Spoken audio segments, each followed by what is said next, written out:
Yourself with Sarah Dawkins. Episode 1, Introduction. I'm Sarah Dawkins. I'm a holistic health coach, the author of Heal Yourself, and previously I was a registered nurse. So why am I doing this podcast? Well, Joe Dispenza says for us to change a limiting belief that something is impossible, we only have to see one person doing that we thought was impossible. So my book and my course, both called Heal Yourself, were my starting point, where I introduced people who have naturally self-healed from conditions that doctors say are impossible to heal from, things that are chronic, lifelong and life-threatening, with the idea of showing people that it is possible to naturally self-heal. And this podcast is going to further the work that I've done in my book and on my course. And why me? Why should I do it? Well, previously I was a registered nurse and fully bought into the medical model, raised by a nurse. So when I was sick, I went to the doctors. I got a prescription, a diagnosis, and some medications. And that was what was normal for me. So it wasn't until I was further down the line I realised that medication taking was just stopping or even reducing the symptoms, not fully healing. And that's when I started to look at what I can do for myself. The very first thing that I healed was psoriasis. I had 2 big red ugly patches on my legs. And I was living in the south coast of England, and I decided one day that I'd had enough of using the steroid cream. I was just going to get my legs out to the air, so I wore shorts the whole summer, walked about in the sunshine, which helped with stress levels as well. By the end of that summer, the psoriasis had gone, and I didn't realise at that time how pivotal that was, how poignant that was in healing, the fact that I had allowed my body, supported my body to heal itself as our bodies do naturally. And let's go back to that medical model, because I was trapped in it for a long, long time, and many people are.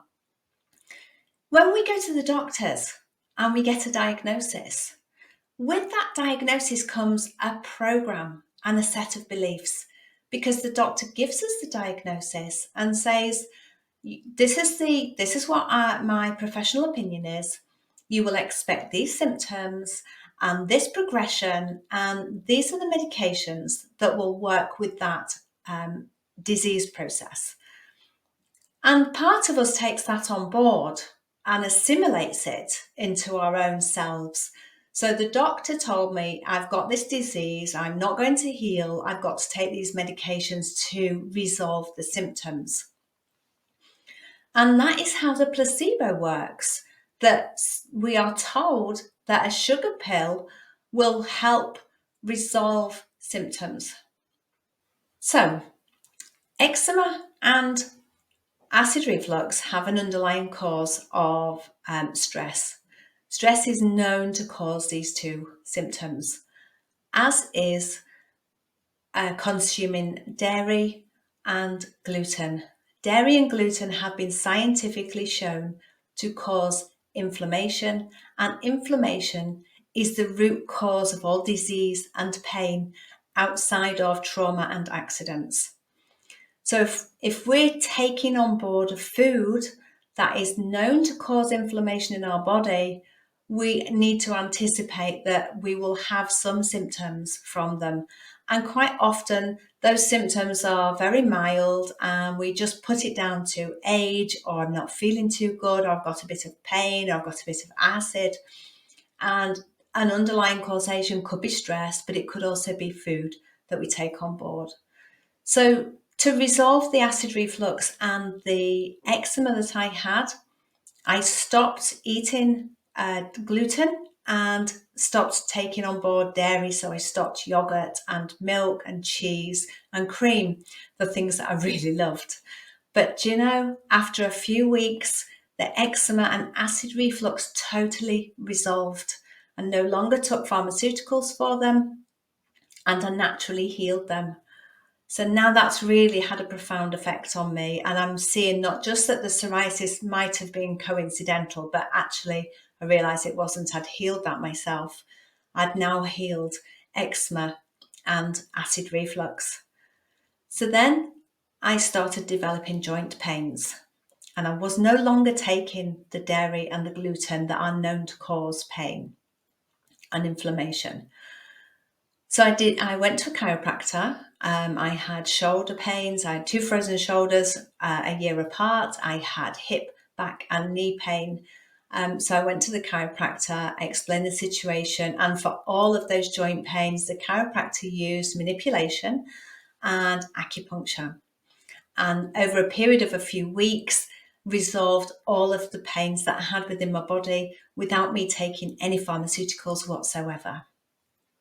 The next thing I healed was a Candida infection. And even though I'd done this lots of natural self-healing, I was at a loss as to what I could do. And the Candida went on, giving me symptoms. And I went back to the doctor and started taking pharmaceuticals because I just wasn't sure what to do. After 2 years of pharmaceuticals, I'm feeling really deflated that I wasn't healing. I decided enough was enough and I stopped taking the pharmaceuticals. I totally cut sugar out of my diet. I did not replace it with any sugar substitutes. I just cut it out totally and went without. And I reduced the amount of bread I was eating because that metabolizes into sugar too.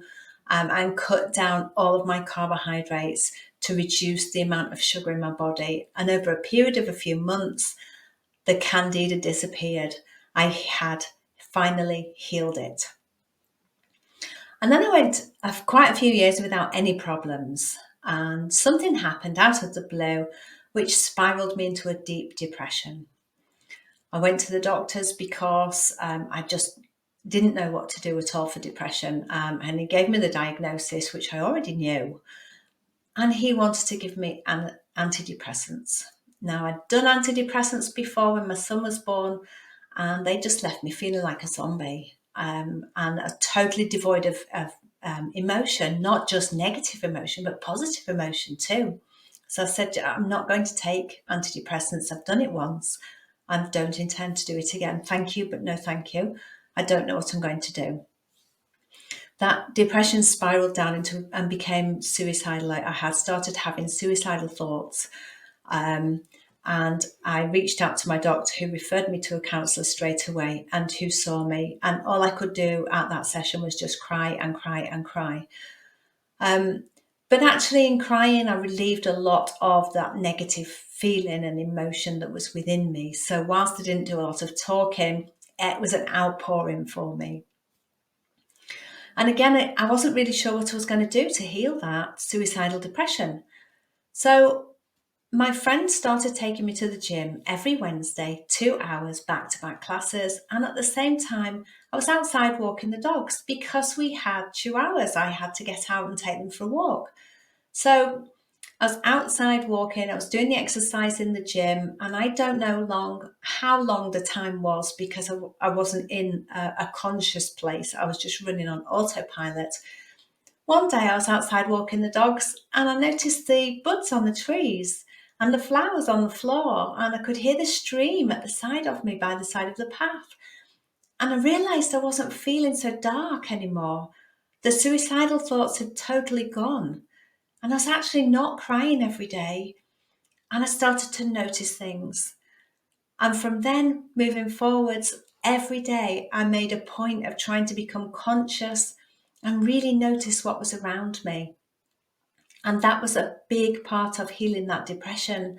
I think starting with the exercise to get the good emotions, the good chemicals around my body, and then the fresh air with walking the dogs.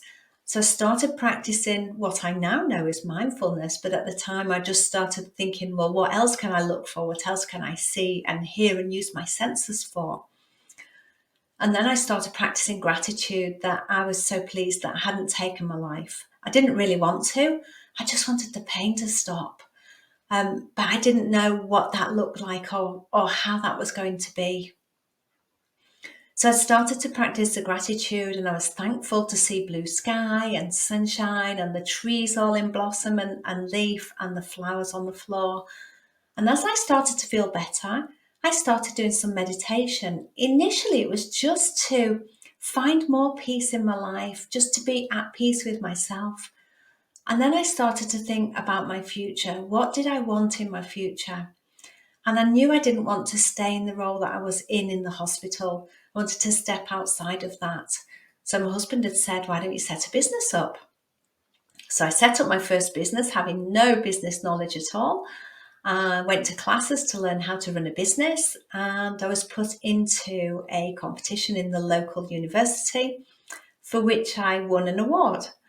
And the university then said, we'd like to put you forward into the National Freelancers Day being held in London to choose the freelancer of the year in the whole of the UK. Well, I was a bit anxious, to say the least, because, winning an award locally was one thing, but going to a national award in a competition was something totally different. Anyway, I thought, what the heck?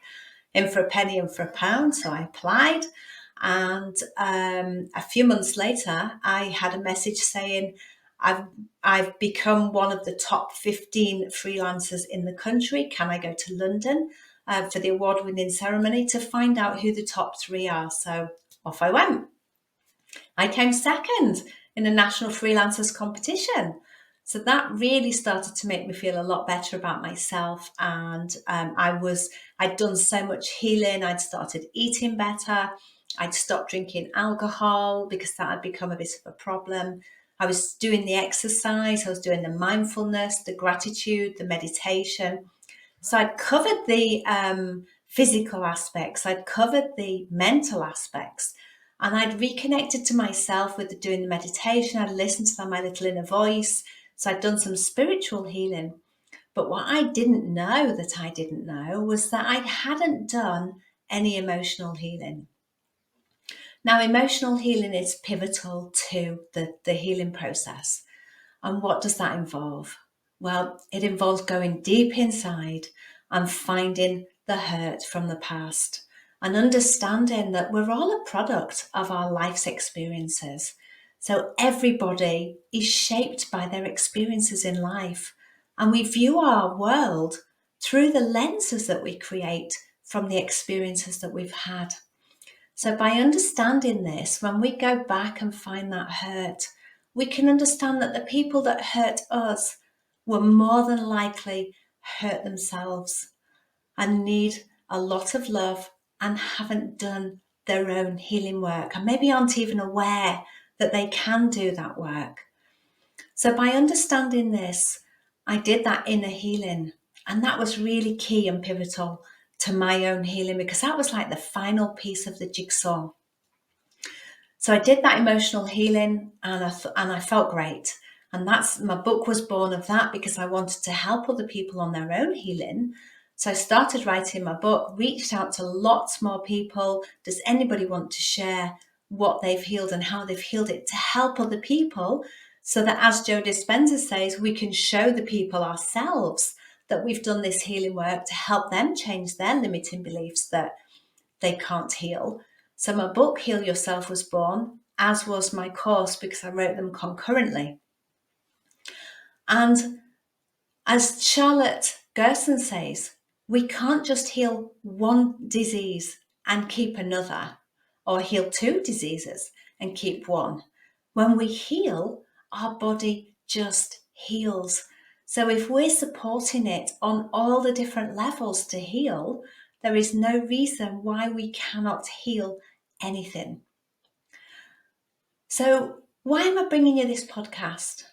Well, as I've said, I want to further the work that I've done in my book and my course. I want to help more people so I can reach out over the internet and reach many people in many countries.